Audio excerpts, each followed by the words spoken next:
지난 한 주간의 삶 속에서도 여러분 수고 많으셨습니다. 본당에서 또 인터넷 실시간 방송으로 또 하나님 앞에 예배하는 저와 여러분 가운데 또 하나님의 크신 위로와 은혜가 충만히 가득히 임하시기를 기원합니다.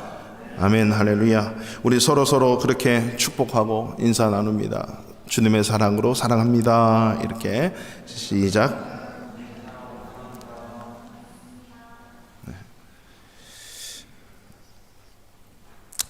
관계가 좋으면 행복합니다. 두 번째 시간입니다. 관계가 좋으면 행복합니다. 이제는 성도와의 관계입니다. 지난 시간 하나님의 관계가 좋으면 행복하다. 여러분 많이 행복해지셨습니까? 할렐루야. 그의 믿음의 관계인데 그 믿음의 표현이 예배로 나타난다 그랬습니다. 그래서 이 예배하는 것, 예배 드리는 이 태도와 자세만 바뀌어도 예배가 달라지게 돼요. 그래서 찬양하는 모습이 달라지고 태도가 달라지고 기도 드리는 삶의 태도 모습이 달라질 때 하나님이 받으시는 예배로 말미암아 여러분이 맛보지 못했던 그 놀라운 그 정말 은혜의 하나님의 큰 행복을 예배를 통해서 맛볼 수 있기를 축원합니다. 그래서 2021년도 한 해 여러분 이 삶이 예배하는 삶으로 회복되고 예배를 통해서 이제까지 맛보지 못했던 하나님의 은혜를 날마다 충만히 맛보시기를 주님의 이름으로 축원합니다. 예수 믿는 사람들은 세 가지 관계성 속에서 항상 살아간다 그랬습니다. 하나님과의 관계, 그리고 한 성도 간의 관계, 그리고 교회 안의 관계라고 한다면 교회 밖의 관계입니다. 이게 다 우리 삶의 전부의 모습이지 않겠습니까? 오늘 두 번째 관계입니다. 성도와 성도 간의 관계, 교회 안에서 성도 간의 관계. 이 성도 간의 관계도 좋아야 행복합니다. 당연한 얘기를 하는 거죠. 그래서 오늘 이 본문 우리가 두 절의 말씀을 읽었는데 우리 두 가지로 한번 살펴보겠습니다. 첫째로는 이 성도들과의 관계는 서로 사랑으로 맺어진 관계다라고 하는 것입니다. 서로 사랑으로 맺어진 거죠. 예수님께서 이 세상에 오셔서 모세의 율법, 창세기부터 말라기까지 이 39권의 이 성경책을 딱 두 마디로 요약을 하신 장면이 있습니다. 그 마태복음 22장 이하에 보면 한 율법사가 예수님 앞에 달려와서 묻습니다. 선생님, 율법 중에서 가장 큰 계명이 무엇입니까? 라고 물었어요. 우리가 잘 알고 있죠. 여러분, 율법 중에서 가장 큰 계명이다라고 하는 것은 십계명을 첫 번째는 생각할 수 있겠지요. 근데 이 당시만 해도 유대인들이 구약의 창세기부터 요한계시록, 말라기 39권의 성경이 있었는데 이 말라기까지 율법학자들, 신학자들이요, 유대인들의 그 율법학자들이 613개의 그 계명을 만들어 놨어요. 그래서 248가지의 해라, 이것만을 해야 된다. 그 다음에 365가지의 이거는 하면 안 된다. 그래서 해라, 하지 마라. 그 말씀은 다 이걸 해라, 이거 하지 마라, 이거예요. 그 613개 중에 또 어느 계명이 가장 큰 겁니까? 아마 이 율법사기 때문에 늘 항상 이 계명을 마음속에 두고 율법을 지키려고 하는 그 자이겠죠. 그가 예수님께 묻습니다. 어느 율법이 가장 큰 계명입니까? 라고 물을 때 예수님이 말씀하시죠. 네 마음을 다하고 목숨을 다하고 뜻을 다하여 주 너의 하나님을 사랑하라. 이것이 크고 첫째 되는 계명이다. 너희 하나님을 사랑하는 것을 계명으로 주셨는데 마음을 다해야 돼요. 그 다음에 목숨을 다해야 돼요. 뜻을 다해야 돼요. 그래서 하나님을 사랑하는 거죠. 여러분, 마음 다하고 뜻 다하고 목숨 다해서 하나님을 사랑하는 은혜가 있기를 축원합니다. 두 번째, 예수님께서 둘째도 그와 같으니, 여기서 그와 같다는 말은 분명한 의미가 있습니다. 하나님을 마음 다해 뜻 다해 목숨 다해 사랑하는 그 사랑으로 네 이웃을 네 자신과 같이 사랑하라. 그러니까 우리가 이웃을 사랑하는 데 있어서 하나님을 마음 다해 뜻 다해 목숨 다해 사랑하는 그 사랑으로 네 몸처럼 이웃을 사랑하라는 거죠. 그러니까 이 이웃 사랑이라고는 두 번째 계명과 첫 번째 하나님 사랑이라는 계명은 뗄래야 뗄 수 없는 관계예요. 하나님 사랑하는데 이웃 사랑하지 않고, 이웃 사랑하는데, 사람 사랑하는데 하나님 사랑하지 않는 그것은 있을 수가 없다라고 하는 계명. 그래서 하나님 사랑, 이웃 사랑이라고 하는 계명이 나온 거죠. 이 두 계명이 온 율법과 선지자의 강령이다. 이 율법의 대명사, 창세기부터 신명기까지 모세의 율법을 얘기합니다. 그리고 선지자의 강령이라고 하는 것은 그 이후에 말라기까지의 선지자들이 그렇게 외쳐댔던 그 말씀 중심, 그것이 바로 두 가지로 요약되는데, 이 모든 율법과 예언자들의 가르침은 이 두 계명, 하나님 사랑, 이웃 사랑에서 나온 것이다 라고 하는 거죠. 10계명도 1계명부터 4계명까지는 하나님과 관련되어 있고, 5계명부터 10계명까지는 사람과 사람 사이의 이웃 사랑에 관련된 것입니다. 근데 오늘 예수님께서 이 요한복음 13장에서 최초로 New Commandment, 새 계명을 주시겠다라고 말씀하시죠. 새 계명. 자, 34절 말씀 우리 다 같이 한번 읽겠습니다. 시작. 새 계명을 너희에게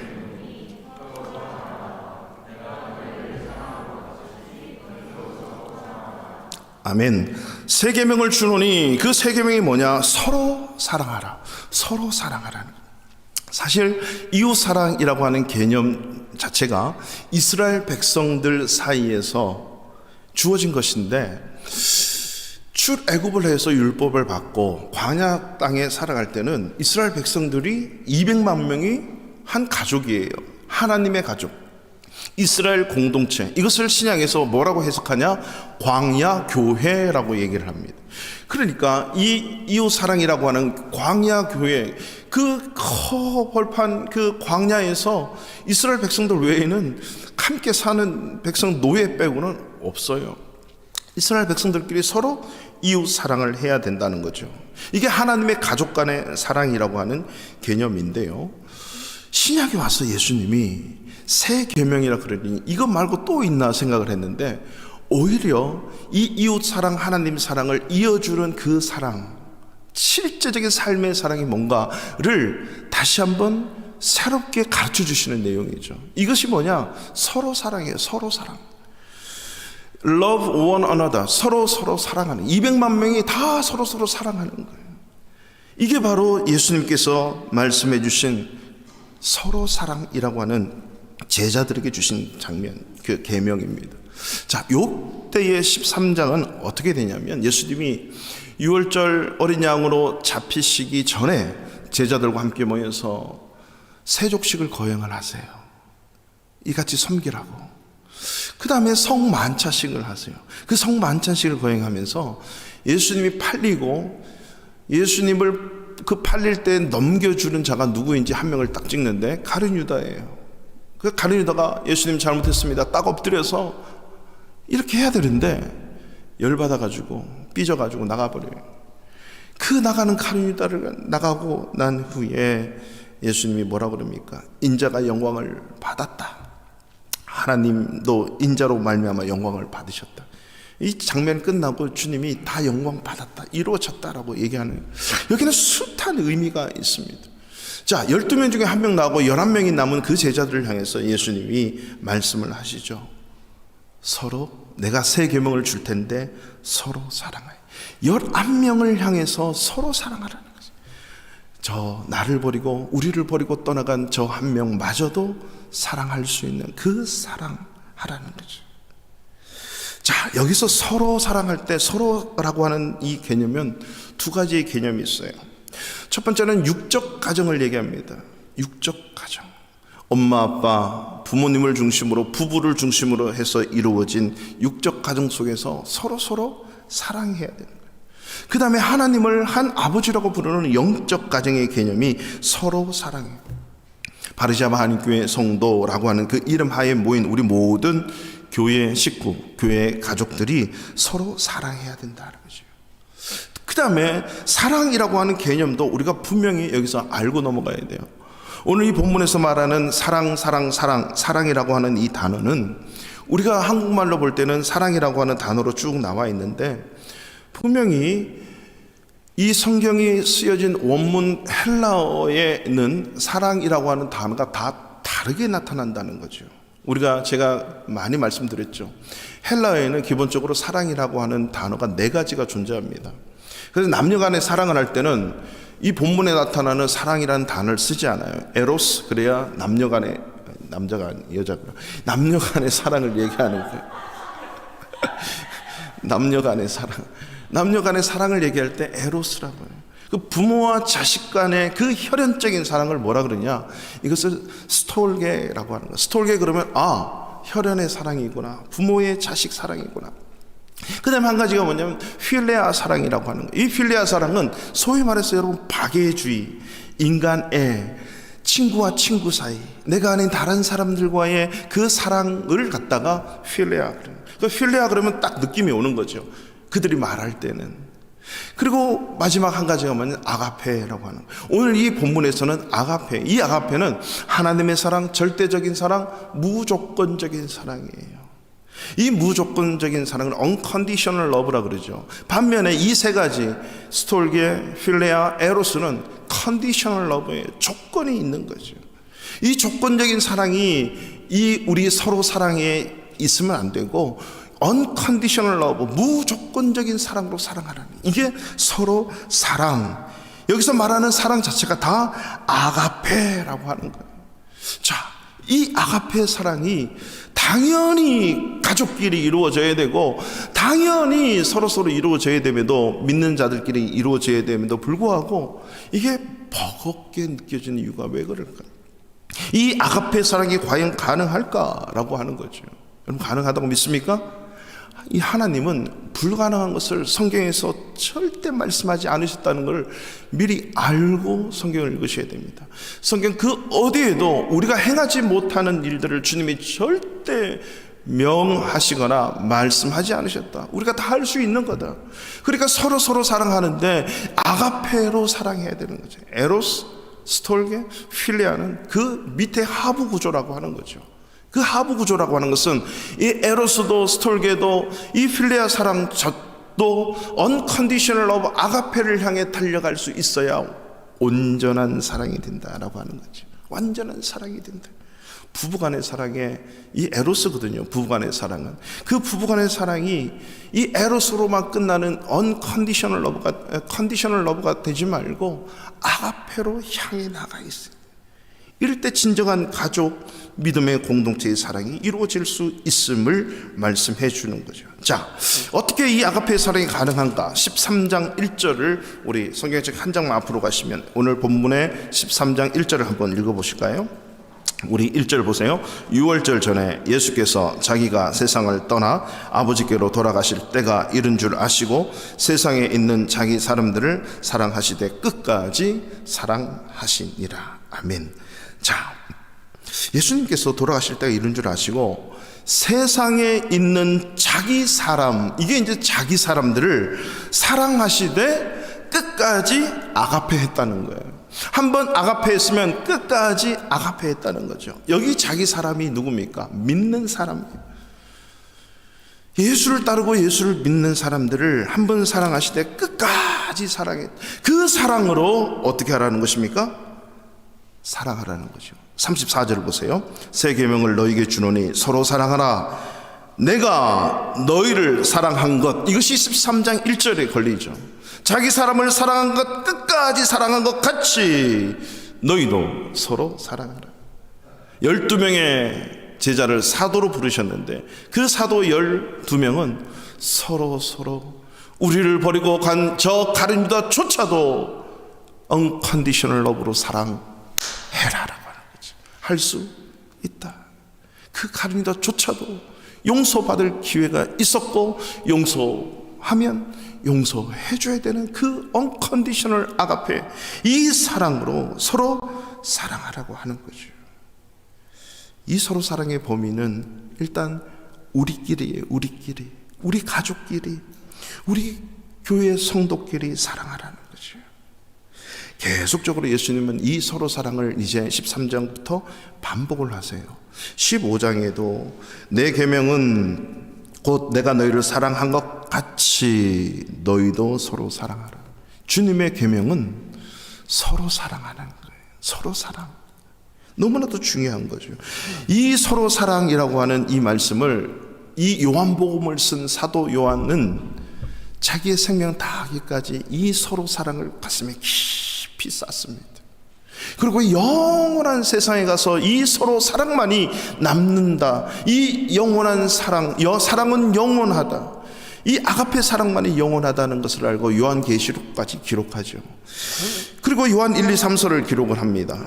그 자기의 스승, 그 자기의 주님, 예수님이 하셨던 말씀을 끝까지 기억하면서 이 요한이 가장 오래 살고 이 순교하지도 않고 자연사한 유일한 제자 사도가 이 요한인데, 이 요한은 예수님의 이 깊은 사랑을 끊임없이 반복을 해요. 이 요한복음은 복음서이고 예수님이 하신 말씀을 전해놓지만 요한 1서는 자기가 직접 쓴 글이거든요. 예수님이 승천하신 이후에 요한 1서 4장의 7절에 보면 사랑하는 자들아 우리가 서로 사랑하자. 사랑은 하나님께 속한 것이니 사랑하는 자마다 하나님으로부터 나서 하나님을 알고. 그러니까 사랑은 하나님께 속했기 때문에 하나님으로부터 나서 하나님을 아는 것이다. 그러면서 4장 12절에 이런 말을 해요. 어느 때나 하나님을 본 사람이 없으되 만일 우리가 서로 사랑하면 하나님이 우리 안에 거하시고 그의 사랑이 우리 안에 온전히 이루어진다. 믿는 사람들끼리 이 끝까지 사랑하는 이 한 번의 unconditional love, 아가페로 사랑하면 하나님 우리 안에 거하신대요. 뿐만 아니라 하나님의 사랑이 완전히 이루어진다는 거죠. 어떻게? 우리가 서로 사랑하면, 우리가 이 아가페 사랑하면 하나님의 사랑이 우리의 이 아가페의 사랑을 통해서 이루어진다는 거죠. 그래서 사도 바울도 그렇게 얘기하고 주님도 얘기합니다. 율법의 완성은 아가페다. 이 39권의 구약에서 말씀하시는 숱한 이 말씀의 완성이 아가페에 있다는 거예요. 하나님이 세상을 이처럼 아가페 하사라고 독생자를 내어주는 거예요. 이유 불문하고 내어주시는 거죠. 악인이든 죄인이든 선인이든 어떤 누구의 이유 불문하고 독생자를 내어주시는 이 아가페의 사랑. 사실 이 서로 사랑의 모습은 성경 전반에 군데군데 신약만 하더라도 계속 나타나요. 너희는 이라고 말씀하는 모든 말씀은 다 교회 공동체를 향해서, 우리를 향해서 말씀하시는 너희가 이 서로 사랑할 때 이제는 이웃 사랑까지 가게 되고, 내가 전혀 만나보지도 못했고 듣지도 못하고 알지도 못하는 그 사람들조차도 사랑할 수 있게 되는 그 아가페의 사랑을 완성한다라고 하는 거죠. 그래서 어떻게 사랑할 것인가라고 하는 그 구체적인 거는 각 성경마다 군데군데 다 나와 있어요. 이걸 한마디로 얘기하면 이렇게 사랑해야 되고 이렇게 하지 말아야 돼요. 서로 이해해주고 받아주고 용납하고 서로 겸손하고 낮아지고 서로 용서하고 온유하고, 이게 뭐예요? 이렇게 해야 된다는 거죠. 남을 나보다 더 낮게 여기고 존중해주고, 그죠? 근데 비판하지 말고 판단하지 말고 욕하지 말고 싸우지 말고 다투지 말고 파 짓지 말고 당 짓지 말고 이렇게 하지 말고 이렇게 해야 되고, 이게 다 사랑의 방법 형태인 거죠. 예수님의 제자 요한은 사랑의 사도라고 불림을 받았죠. 이 사도 요한에 또한 제자가 있어요. 혹시 여러분 터키에 가보셨는지요? 터키에 서문학 교회 가시면 그 옆에 폴리캅 사도교회라고 있어요. 폴리캅 제자, 성 폴리캅 교회가 있어요. 이 폴리캅이 바로 약 75년도 AD 80년도 이 시기에 태어나서 약 160년 80세 이상을 삽니다. 요한처럼. 그때 이 요한, 사도 요한의 수제자가 바로 폴리캅이에요. 이 폴리캅이 그 당시에 예수 믿는다고 하는 것이 여러분 쉽지 않았습니다. 지금보다 산술적으로 얘기하면 2배가 아니고요, 2000배, 2억 배보다 더 힘들었어요. 초창기 예수님이 승천하시고 기독교가, 즉 예수 그리스도의 복음이 증거되는 그곳에 로마 식민 지배 안에서 로마 황제 숭배, 로마 신화, 로마 신화도 그 당시에는 다 황제 아래에 있었지 않습니까? 근데 이 황제를 인정하면서 각자의 신이 인정이 됐지만 이 예수는 아니거든요. 나 외에 다른 신을 두지 말아야 돼요. 우상이에요. 근데 그 속에서 예수 그리스도만을 유일한 구세주 구원주로 믿고 신앙생활 한다는 것은요, 지금 신앙생활 하는 것보다 1000배, 10,000배, 억배가 더 힘든 상황이에요. 그 속에서 나는 크리스찬이고 나는 하나님의 사람이고 예수 그리스도를 믿어야 여러분 구원받고 영생 얻습니다 라고 하는 삶을 산다는 것은 쉽지 않아요. 이 폴리카백에 얘기하는 거죠. 당신 예수 그리스도를 한 번만 부인해라, 그러면 살려줄게. 폴리카백이 얘기해요. 나를 사랑하신 예수님은 단 한 번도 나를 부정하고 나를 배신한 적이 없는데 어떻게 내가 그 예수님을 부정하겠는가. 나의 스승 사도 요한도 하나님을, 예수님을 그렇게 사랑하며 갔는데 그렇게 할 수 없다. 그리고 자기를 불태우는 그 화로불에 당당히 걸어가서 살아요. 3시간만 견디면 완전히 주님을 만나는 내 육신의 장막이 무너지고 주님을 만나는데 내가 그거 한번 몇 년 더 살겠다고 주님을 부정하다니, 그러면서 당당하게 걸어가죠. 왜? 주님을 목숨 다해 사랑하니까. 우리 바르샤바 안익교회가 우리의 생명 다해 주님을 이토록 사랑할 수 있는 삶의 고백과 신앙의 고백이 있기를 진심으로 축원합니다. 못해도 아멘 하셔야 돼요, 여러분. 이거는 제가 강조하는 게 아니고, 못해도 아멘 해야 그 힘과 능력을 하나님이 주세요. 아멘. 그게 아멘이에요. 아멘. 신앙은 내가 할 수 있어서 아멘이 아니라 못하는 것을 아멘하는 거예요. 왜? 아멘할 때 그런 지혜와 능력을 하나님은 부어주시는 거예요. 이 폴리카비 제자가 있었는데 그 제자들이 사람들이니까 티격태격 막 싸우잖아요. 서로 막 정말 힘들잖아요. 도망도 가고 가르린다처럼 버리고 가고 이런 사람들이 정말 많았어요, 초대교회. 그럴 때마다 폴리카본 나와서 야, 용서하자, 사랑하자. 이 한마디로 폴리카본 다 사랑과 돕자. 베드로도 그랬잖아요. 무엇보다 뜨겁게 서로 사랑할지니 사랑은 허다한 죄를 다 덮느니라. 그러면서 이 사랑의 구체적인 이 극치의 모습이 고린도전서 13장에서 사도 바울이 사랑은 언제나 오래 참고 하면서 쭉 얘기 나와요. 그러면서 그 사랑, 모든 사랑은 다 아가페예요. 너희가 천사의 말을 아무리 가문일설에 친절하고 사랑이 섞인단 말로 하지만 사랑이 없으면 아무것도 아니래. 네 몸을, 우리 구제 많이 하잖아요. 사람들 도와주고 사랑해주고 네 몸을 불살라가지고 다른 사람을 위해서 준다 할지라도, 구제할지라도 아가페가 없으면 아무것도 아니래. 울리는 꽹과리에 갔다는 거예요. 아무것도 아니에요. 그래서 사랑은 언제나 오래 참고 사랑은 온유하며 하면서 그 15가지 사랑을 쭉 얘기하면서 믿음과 소망과 사랑은 항상 있을 것인데 그 중에 제일은, 사랑은 영원하고 그 중에 제일은 사랑이에요. 왜냐하면 남는 거는 사랑밖에 없는 거예요. 사랑은 영원하기 때문에. 오늘 예배 후에, 아니 설교 후에 이 찬양을 부를 텐데, 이 너무 옛날에 불렀던 찬양인데 너무나도 아름다운 찬양이에요. 그냥 성경 말씀에다 곡을 붙여놓은 거잖아요. 근데 요즘에 잘 고전 찬양이라 그래서 잘 부르지 않는데, 이 찬양만 잘 불러도, 이 말씀을 해서 잘만 불러도 우리 안에 우리의 모습을 돌아보고 서로 사랑이 뭔지. 근데 희한하게 믿음, 소망, 사랑, 여기서 공통점 하나를 찾으려면 뭐냐면요, 인내예요.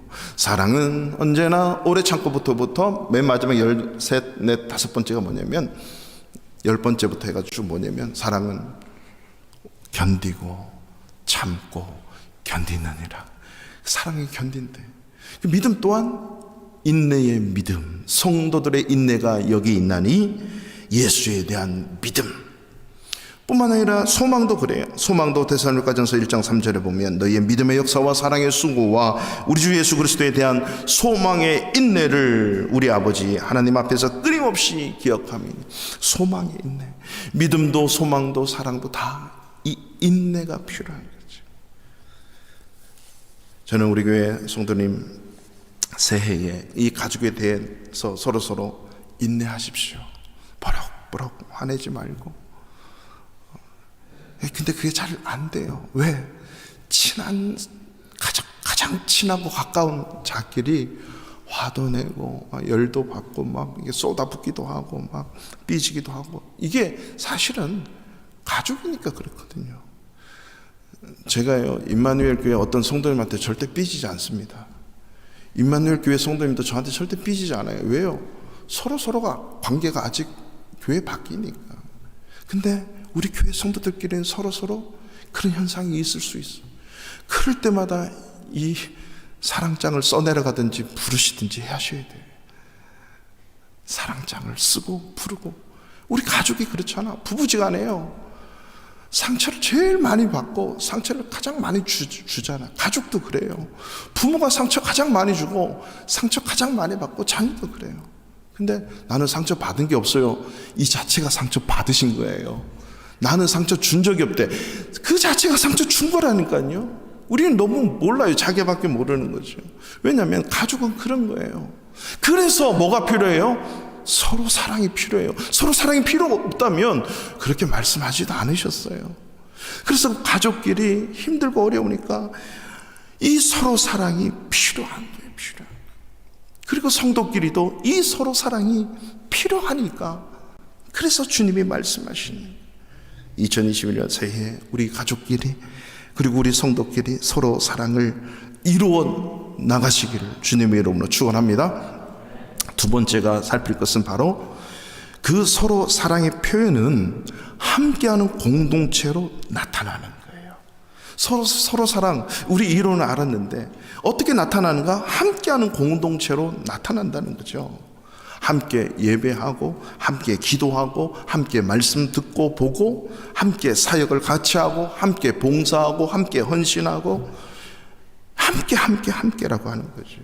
그래서 요한 1서 3장 18절에 사도 요한이 그렇게 얘기하죠. 자녀들아, 우리가 말과 혀로만 사랑하지 말고 행함과 진실함으로 하자.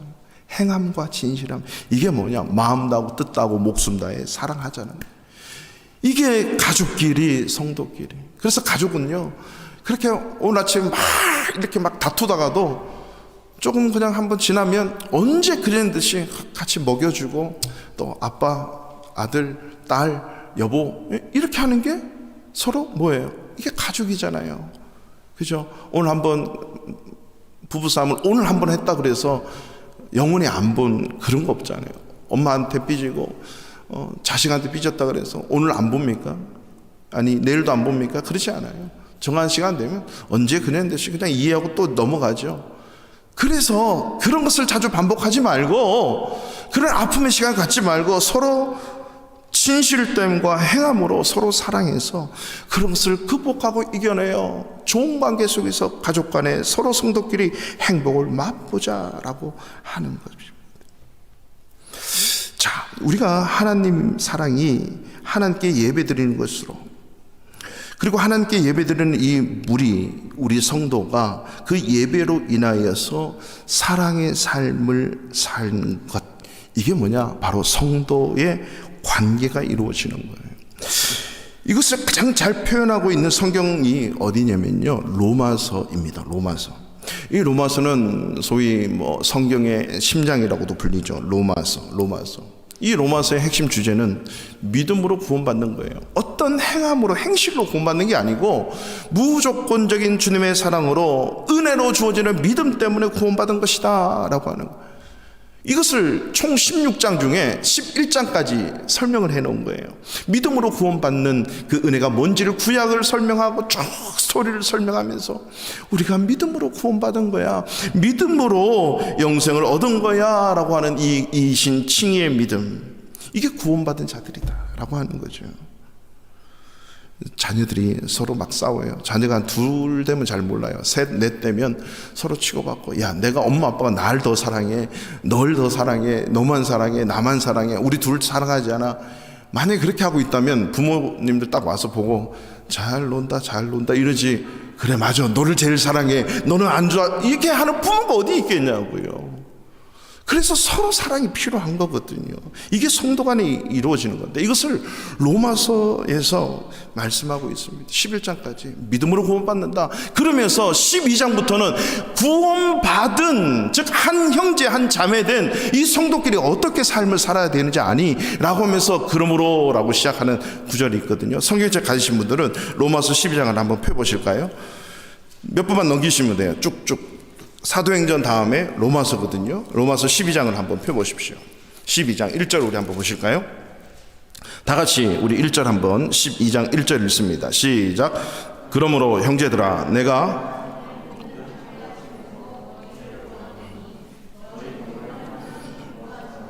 거룩한 산 제물로 드리라. 이는 너희가 드릴 영적 예배니라. 아멘. 그러므로 이 말은 너희가 믿음으로 그렇게 구원받았으니 이 말이에요. 형제들아, 형제는 예수님의 형제, 우리 형제 자매된 한 지체들아, 내가 너희를 하나님의 모든 자비하심으로 권하노니 너희 몸 지금 이 육신 몸을 얘기하는 거예요. 하나님이 기뻐하시는 거룩한 산 제물로 드리라. 하나님이 기뻐하는 몸이 되어야 된다는 거죠. 이것이 뭐라고요? 너희가 드릴 영적 예배다. 이 영적 예배라고 하는 거는 어렵게 생각하시면 안 돼요. 하나님이 받으시는 예배다 이 말이에요. 하나님은 영이시잖아요. 보이지 않잖아요. 보이지 아니하는 하나님께 드리는 진짜 예배가 우리의 이 몸이 하나님이 기뻐하시는 산 제물로, 이 제물에는 정성, 마음, 목숨이 들어가 있는 거, 이렇게 예배를 드리라. 이게 진짜 예배다라고 하는 거죠. 누가? 구원받은 자. 그러니까 구원받은 자가 예배 안 드리는 것은 있을 수가 없는 거죠. 구원받은 자가 가장 소중히 여겨야 될 것은 예배예요. 이 예배를 통해서 하나님과의 관계가 이루어지기 때문입니다. 예수 안 믿는 사람은 예배 안 드립니다. 못 드립니다. 예수 믿는 사람, 믿음으로 구원받은 자가 가장 먼저 해야 될 게 예배라고 하는, 그 예배가 되면서 이제 12장 3절부터 15장 16장까지는 그 예배하는 자들의 삶이 인간관계 속에서 어떻게 이루어져야 되는가, 그러면서 바로 교회 생활에 나와요. 한 몸의 지체로 너희가 부름받았으니 교회 생활은 이렇게 해야 되고 사회생활은 이렇게 해야 되고, 13장에 넘어가면 국가에 대해서 크리스찬들은 어떻게 살아야 되고, 사회생활 직장에서는 어떻게 살아야 되고, 부부지간은 어떻게 살아야 되고, 그리고 모든 인간관계 속에서 어떻게 삶을 살아가야 되는지를 설명해 주는 게 12, 13, 14, 15장, 16장까지 나오는 거예요. 예배드리는 삶, 예배드린 자가 이 세상을 어떻게 살아야 되는지, 이걸 아주 구체적으로 일목요연하게 설명해 주는 성경이 이 로마서예요. 이 로마서를 비롯해서 마태복음부터 요한계시록까지 믿음을 가지고 예수를 믿고 하나님을 사랑으로 섬기는 모든 성도들이 이 세상에서 어떤 관계를 맺으며 살아가야 되는지, 이것이 바로 하나님을 예배하고 하나님을 섬기는 믿음의 사람들의 삶인 거죠. 그러니까 이 성도들 간의 관계가 가장 중요해요. 가장 첫 번째는 육적인 관계. 근데 그 육적인 관계 속에는요, 예수 안 믿는 부모도 있고 아내도 있고 남편도 있고 서로 다를 수가 있어요. 왜? 서로 밸런스가 맞지 않거든요. 서로 달라요. 왜 서로 다릅니까? 서로 다르다는 것은 뭔가 서로 밸런스가 맞지 않아요. 교회 안에는 염소도 있고 양도 있고 알곡도 있고 쭉정이 가라지도 있어요. 예수님이 다시 오실 때까지 교회 안에 다 존재한다는 사실을 인정을 하셨어요. 내버려 두라. 그래서 믿음 있는 자가 있고 믿음 없는 자가 있고, 성숙한 자가 있고 성숙하지 않는 자가 있어요. 그래서 사실 이 성경 말씀은 성숙한 자들이 그 성숙하지 못한 자들을 어떻게 받는가라고 하는 거거든요. 그것을 계속 설명을 하면서 오늘 우리 한 12장의 로마서 12장 14절부터 한번 말씀을 보실까요? 이런 말씀을 오늘 하고 있습니다. 12장 14절부터 너희를 박해하는 자를 축복하고 저주하지 말라 그러고, 15절에 즐거워하는 자들과 함께 즐거워하고 우는 자들과 함께 울라. 사실 이 15절의 말씀에 모두가 다 들어있어요. 즐거워할 때 함께 즐거워하고 울 때 함께 울라라는 거죠. 이게 뭐예요? 동고동락. 이게 진짜 가족관계 아닌가요? 여러분, 형제 자매들이 많으면 항상 한 자리에 모이면 어떻습니까? 자기의 자녀들 쑥 두고 이렇게 모이면, 우리가 어렸을 때 우리가 가난하고 힘들었을 때 이랬는데, 라면 하나 끓여가지고 물을 대빵 많이 넣어가지고 소금 타가지고 고춧가루 있으면 감사하고 없으면 거기다가 밀가루 있으면 밀가루 심어놓고 풀어가지고 이렇게 먹었던 그때 그 시절 진짜 맛있거든요. 근데 지금 좀 안 먹죠. 이런 거 생각하면서 함께 울었고 함께 웃었고 함께 즐거워했고, 이게 가족이잖아요. 영적 가족 또한 그런 거예요. 성도들이 고통당할 때 함께 울어주고 즐거움할 때 함께 기뻐해주고, 이게 오늘날 우리말로 말이 있잖아요. 슬픔과 고통을 나누면 반이 되고 기쁨과 즐거움을 나누면 배가 되는 거예요. 이게 가족 공동체고 이게 함께 하는 공동체의 모습이라고 하는 거죠. 그래서 18절에 이런 말씀을 해요. 할 수 있거든 너희로서는 모든 사람과 더불어 뭐하라고요? 화목하라 그래요. 모든 사람과 화목하라. 이게 바로 오늘날 끊임없이 외치는 저 바티칸 제국에서 나오는 끊임없는 메시지, 세계 평화, 평화, 평화, 평화. 아주 중요한 메시지예요. 근데 그 평화가 어디서부터 기인했다고요? 로마서 12장 1절 빼면 안 돼요. 12장 1절이 들어가 있는 상태에서 이게 서로 화평, 화평, 화평. 어떤 이해관계가 있을 수가 없어요. 골프회, 산악회, 뭐 이렇게 개, 이런 거는 다 사람의 인간관계, 이해관계 속에서 맺어진 관계이기 때문에 뭐 술 한잔 마시면 다 좋아져요. 정말 그래요. 우리 청년들이 예전에 제가 사역할 때, 목사님 진짜 저 형제 진짜 서로 셀리다가 와서 얘기하는, 서로 보지도 않고요, 막 서로 쳐 죽이려고 그러고, 그냥 우리 술 한잔 하면 안 될까요? 왜? 세상 사람들 술 한잔 하면 그냥 한마디 하고 하면 이튿날 다 정말 친해지는데, 왜 교회 다니는 사람은 한 번 삐지고 한 번 안 보면 끝까지 안 보는 거예요. 제가 이해를 못 하겠다는 거예요. 이 친구도 과거에 그런 친구였기 때문에. 그게 답이야. 우리는 술에 취하지 말고 성령에 취하면 되잖아.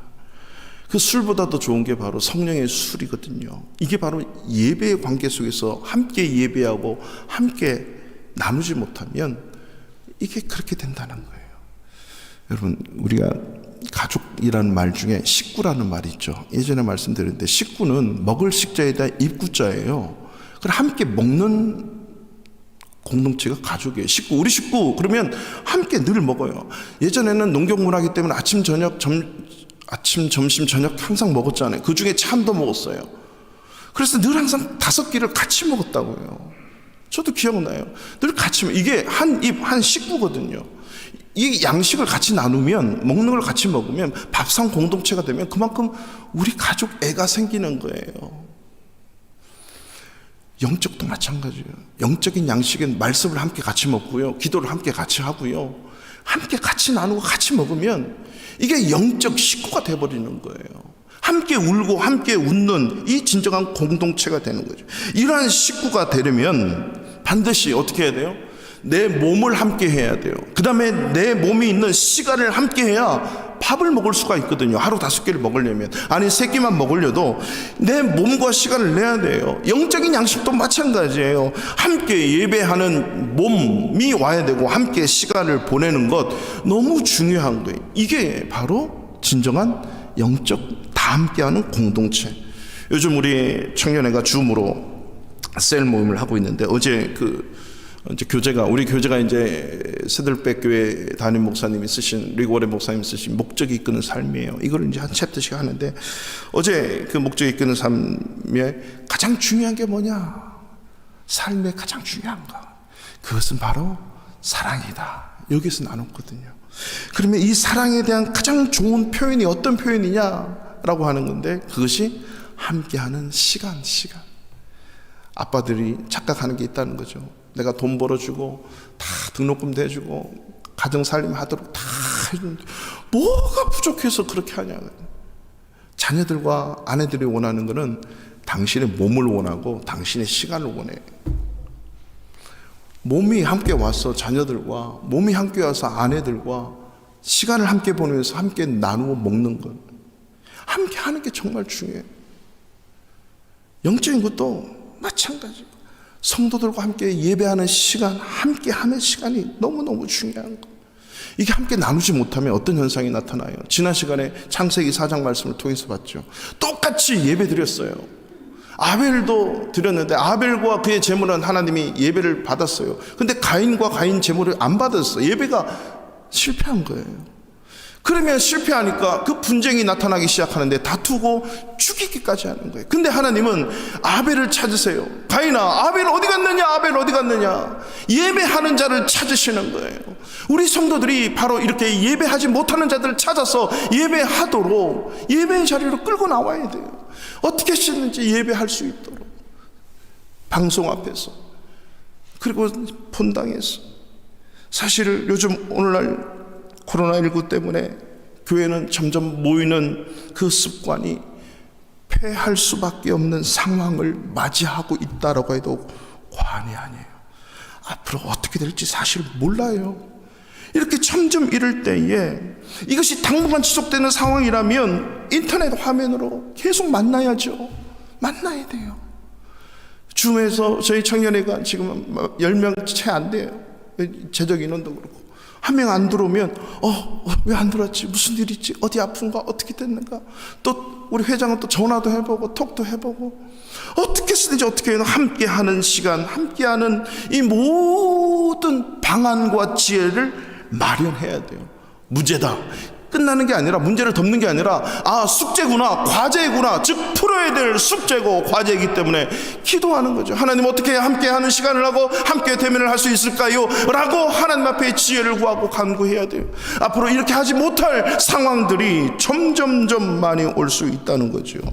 그럼에도 불구하고 몸과 시간이 함께하는 시간이야말로 성도 간에 서로 사랑해서는 빼놓을 수 없는 아주 중요한 공동체예요. 왜 함께해야 되는지 아십니까? 왜 함께하는 공동체가 중요한지 아십니까? 그것은 사명 공동체이기 때문입니다. 성도의 관계는 사명 공동체에 있다라고 하는 사실입니다. 자, 마지막 우리 부분을 보죠.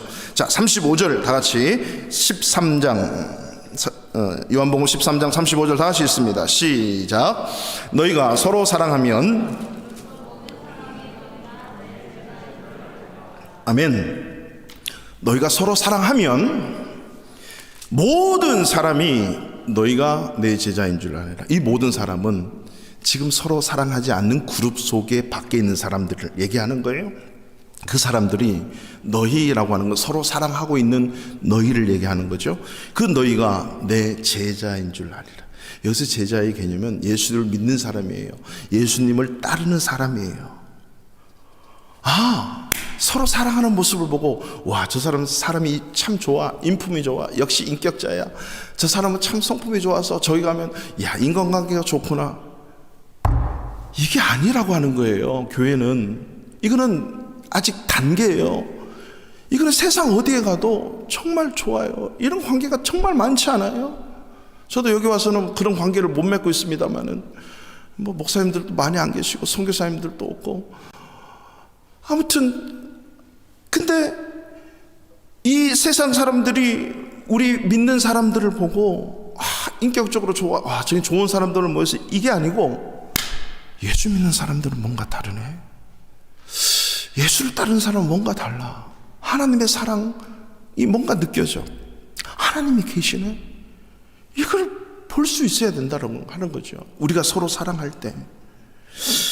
이 극치의 말씀을 요한복음 17장에서 예수님이 겟세마네 동산에서 땀방울이 핏방울 되듯이 그렇게 간절히 기도했던 내용들이 있는데, 그 기도했던 내용, 우리 시간 관계상 찾아보지 않고요, 그 예수님이 그렇게 기도한 내용 중에 하나가 뭐냐면, 하나님 아버지, 우리가 하나 된 것처럼, 즉 성부 성자 성령이 하나 된 것처럼 저들도 우리 안에서 하나가 되게 해주세요. 저들이 누구예요? 11명의 제자, 12명의 사도, 저들로 말미암아 믿는 자들이 하나가 되어 세상이 아버지께서 나를 보내신 것을 믿게 하옵소서. 이 말이 뭐예요? 결국 12제자가 하나 되고 12제자를 통해서 예수 믿는 자들이 서로 사랑해서 세상 사람들이 예수 그리스도를 믿게 되는 역사가 있도록 주님 해주세요 라고 하는 것이 예수님의 간절한 기도 중에 한 명. 그러니까 우리가 서로 사랑해야 될 가장 근본적인 이유는 하나님 아버지의 이름을 영화롭게 하고 우리의 사랑을 통해서 예수 그리스도를 믿게 되는 또 한 사람의 영적 가족을 이끌어 드리는 이 일을 서로 사랑이 감당하는 사명이다라고 하는 거예요. 이게 바로 오늘날 교회에 서로 사랑하는 성도들의 존재의 목적이 돼요. 여러분, 그렇기 때문에 우리가 예배에 승리하지 못하면 이 서로 사랑을 이뤄내기는 정말 힘들어요. 가인처럼 예배의 실패자가 되지 말고 아벨처럼 예배의 승리자가 되어야 그 아벨이 죽어도 그 믿음을 하나님이 증거함으로 셋이라는 그 세 번째 아들을 통해서 이 땅에 예수 그리스도가 오게 하는 놀라운 구원의 역사를 펼쳐가시잖아요. 예배를 승리하고 예배 속에 우리가 함께 있어야 될 이유가 바로 그거예요. 나를 통해서 내 인생, 우리 가족 잘 먹고 잘 사고 좋은 인격으로 끝나는 것이 아니라 우리 가정을 통해 우리 서로 사랑하는 교회 공동체, 성도의 공동체를 통해서 예수를 믿는 역사, 이 땅에 죽어가는 수많은 영혼들이 하나님의 사랑을 맛보고 그 사랑을 통해서 예수 그리스도를 믿는 역사를 이루는 이 사명 공동체. 사랑하는 성도 여러분, 2021년 우리 교회 성도끼리 이런 좋은 관계를 만들어 갑시다. 세워가고, 그래서 행복한 교회, 행복한 성도가 되기를 바랍니다. 아가페 사랑하고, 서로 사랑하고, 함께 예배하고, 함께 기도하고, 함께 삶을 나누고, 기쁨도 함께, 슬픔도 함께 하는 그런 사랑의 공동체가 돼요. 우리 서로 사랑의 공동체를 보고 예수 그리스도가 이 세상의 구세주구나, 이 세상의 주인이구나, 하나님의 사랑을 맛보면 저렇게 되는구나를 우리 바르샤바 한인교회를 통해서 이 바르샤바의 한인사회가 발견할 수 있기를 바랍니다. 성 프란체스코가 그가 쓴 책에 이런 얘기들이 있어요. 성 프란체스코가 제자들과 함께 단결을 하는 거죠. 우리 금식 기도를 해야 된다. 그래서 금식 기도를 하면서 이렇게 복음을 전하고 그리고 이렇게 다니는데 그 중에 제자 한 명이 너무 배가 고파가지고 그 길거리에 있는 파는 그 숲을 보고 막 보든 안 보든 달려가가지고 막 숲을 한 그릇 막 먹었어요. 그랬더니 함께 있는 제자들이 그 죽을 먹는, 그 숲을 먹는 그 제자를 보고 경멸하는 눈초리로, 네가 우리를 그렇게 힘들게, 너는 뭐야, 막 이런 말은 하지 않지만 그런 경멸하는 눈총을 막 보냈다고 그래요. 그러면서 이 제자는 순간 내가 배고픔에 못 이겨서 나는 이제 끝났다 라고 망연자실하고 있는 그때에 성 프란체스코가 그 제자를 향해 달려가요. 그땐 그 죽그릇을 받아가지고 또 다른 죽을 벗어 성 프란체스코가 막 먹어버려요. 제자들이 다 놀라는 거죠. 그러면서 제자들에게 얘기해요. 얘들아, 나도 사실 배가 너무 고팠어. 우리 금식기도 이 순간으로 끝내자. 다 배불리 먹었대요. 여러분, 뭐가 중요한 거예요? 뭐가 중요해요? 하나님의 하나님 영광을 위해서 함께하는, 어떻게 하면 함께 할 수 있을 것인가? 진리를 왜곡하지 않는다면 서로 사랑하고 서로 이해하고 서로 허다한 죄까지 덮을 수 있는 이 관계가 바로 서로 사랑 아니겠습니까? 바르샤바 모든 한인들에게 나아가서 온 세상에게 이 예수 그리스도의 사랑을 증거해서 믿는 자의 수가 더해가는 우리 성도 간의 서로 사랑이 이루어지는 우리 교회 되기를 축원합니다. 그 자리에 다 같이 일어나